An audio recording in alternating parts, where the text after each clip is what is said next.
God, may the words of my mouth and the meditations of each of our hearts be pleasing to you.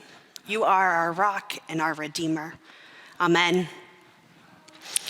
Like many parents of young ones, my life currently consists of, I think an image is going to show up, Encanto. How many of you have seen Encanto? Yes, there's so many kids here. I'm so excited. Okay, so if you're not in the loop, that's okay. Encanto is the newest Disney movie, and it centers around the Madrigal family, pictured here. Here's a quick, spoiler-free synopsis. You're welcome. They are a family in Colombia who have been given a miracle. The grandmother escaped war with her triplets at the cost of her husband, and the family has grown. And now they have this magical house, and most of them also have a special gift that they use to build up their community and to keep everyone safe. The gifts they're given are special, and they're representative of each person that possesses them. One of the daughters is super strong.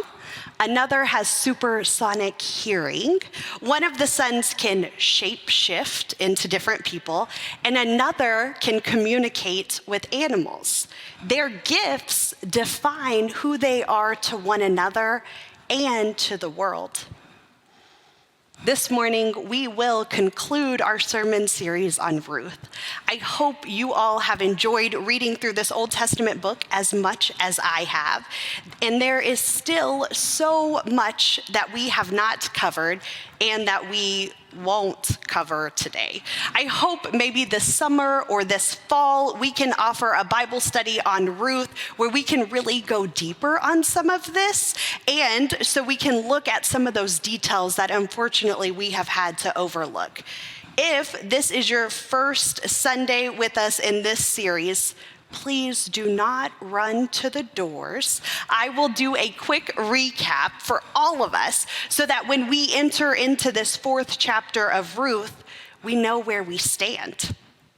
The story of Ruth began with an Israelite named Naomi, who, with her husband and 2 sons, left their home because of a famine.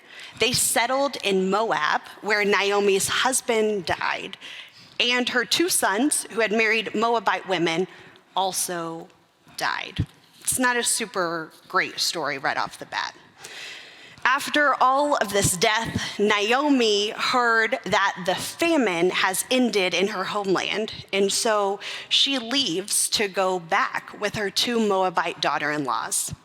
One of the women, Ruth, made it back to Bethlehem with Naomi. There, as an outsider, Ruth worked hard in the fields. She worked hard to provide for herself and for Naomi. And it was there that she met a relative of Naomi's, a man named Boaz, who allowed her to glean on his fields, to work the fields.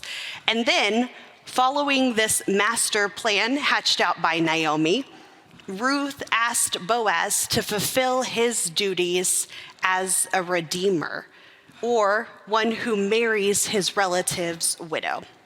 Boaz, when heard with this proposition, says that actually there's another man who's a closer relative than I, but if that guy won't step up, I will. And so that's how we leave the end of chapter 3. That's the 2-ish minute version. Please go read it on your own for a little more context if you need it.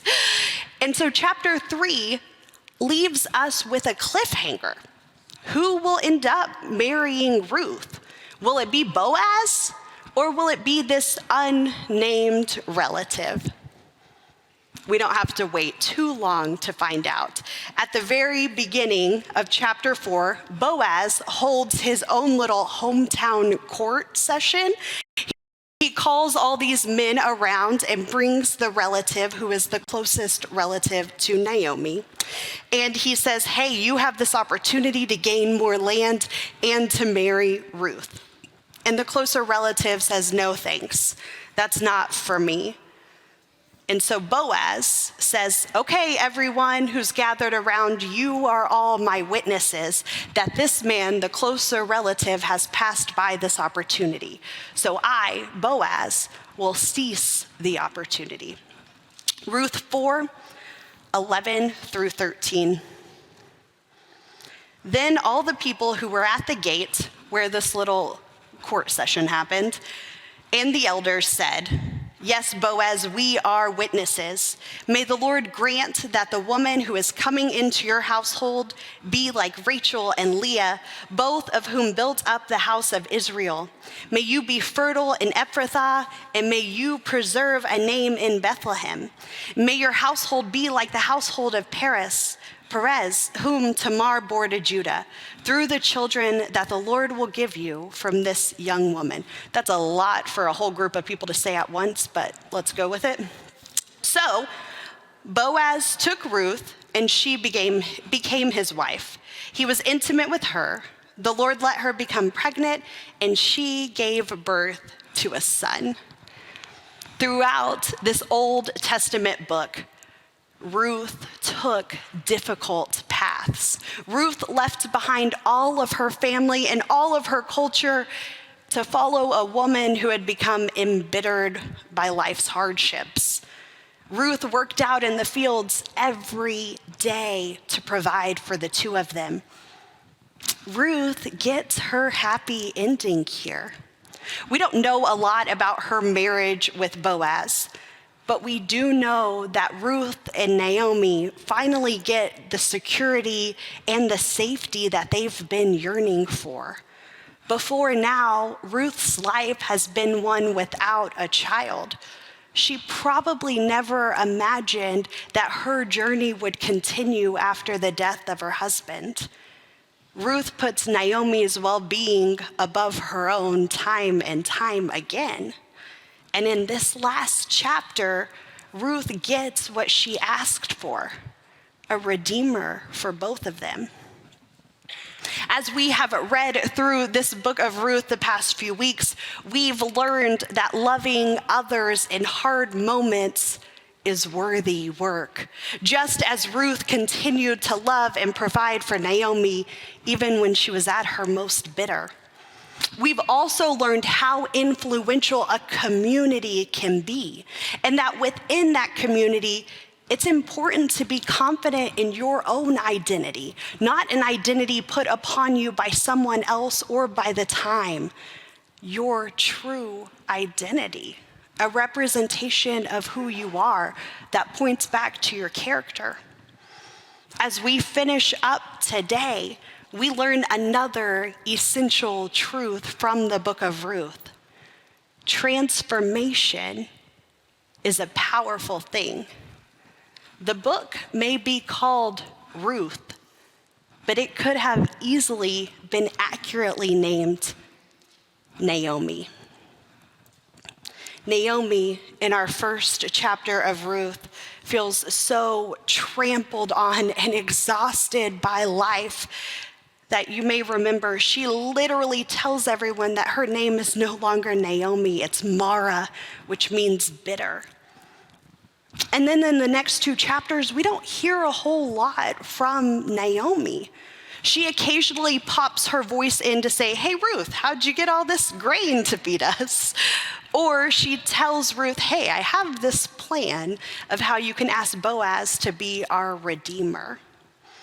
She tells Ruth a little bit about the culture and what to expect. But even in these moments in the second and third chapter when Naomi speaks, she doesn't lead us to believe that she's gone away from any of that bitterness that she feels, or that she's gone away from any of the blame she places on God for her current lot in life. It's only when Ruth gives birth that we see a total transformation of Naomi. Let's look at verses 14 through 17 of that fourth chapter. The women said to Naomi, may the Lord be blessed, who today hasn't left you without a redeemer. May his name be proclaimed in Israel. He will restore your life and sustain you in your old age. Your daughter-in-law who loves you has given birth to him. She's better for you than 7 sons. Naomi took the child and held him to her breast, and she became his guardian. The neighborhood women gave him a name, saying, "A son has been born to Naomi." They called his name Obed. He became Jesse's father and David's grandfather. This is one of those moments where I'd love for us to spend a few minutes talking about these women in the village who have the audacity to name a baby boy and whose voice comes up time and time again throughout this book. But I'm going to stay focused here, and I'm simply going to say that the women here speak truth to Naomi. They speak truth about who Ruth is to her. Now, it's easy to read the women saying, "Ruth is better for you than 7 sons," and think that they're hating on all of those sons. That's not the route I want us to take. Instead, they are highlighting the importance and the compassion and the love that Ruth has had on Naomi's life. She brought these gifts to Naomi. Naomi, an embittered, broken, defeated woman, is transformed through the gift of a child that Ruth bears and shares. Naomi is so taken with this child that the women say the child has actually been born to Naomi, the grandmother. Every piece of Naomi that was trampled on and exhausted has found new life in the birth of Obed. Naomi is transformed in a ton of different ways, and we only know this because of the voice of the women. I wish we could hear Naomi's side of the story. I wish we could hear her words about the joy that she has found in this child. The truth is that Ruth blessed Naomi again and again and again in this story. Naomi is transformed by love. In United Methodist churches that closely follow the lectionary, this Sunday today is typically referred to as Transfiguration Sunday. It is the last Sunday of Epiphany because next week, like I mentioned, we enter into a new season, Lent. On Transfiguration Sunday, congregations remember the story of Jesus' transfiguration. Makes sense, that's what it's called. This story happens when Jesus is with a few of his disciples, and for lack of a better word, he becomes shiny.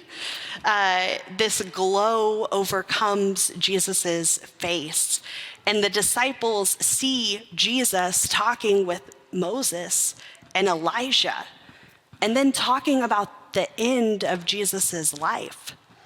It's this really powerful, really confusing moment for the disciples. And for those of us who read the story, us too. Jesus is transformed literally in front of their eyes. And if there were any previous doubts about the identity of Jesus and the role Jesus' life will play, those are taken away in this moment. God demonstrates the truth about who Jesus is and the role Jesus' life will play on those people on earth. Jesus is physically transformed in this moment.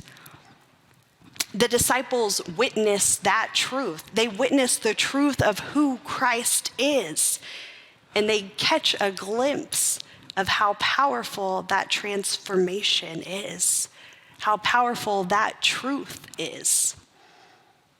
As Christians, let's watch another video. As Christians, we know transformation. We hear stories of people whose lives have been made new through their relationship with Jesus Christ. We know of people who give and give and give because they're compelled to. When we become a community of believers, We don't get shiny faces, at least not normally. We don't get a magical gift. We don't all of a sudden possess the determination and compassion that Ruth has. But when we enter into a relationship with Christ, we are transformed. Maybe not physically, maybe not immediately, but spiritually and mentally, our lives are never the same as they first were. The truth of the love of Christ, the vastness of that love is transformational. The calling Jesus gives each of us to love others, to seek justice, to hear the cries of the needy, that's life-changing stuff. It influences how we all see the world. It affects our relationships. It dictates the words we use and the actions we take. We know transformation because we know the radical way Jesus' love has transformed our world. At the end of Encanto, the Madrigal family has to come face to face with who they truly are. Are they only their gifts? Or is there something more? Their gifts have transformed their relationships with themselves and with one another. It's shown a truth about each of them. The question is how they allow that transformation to truly manifest.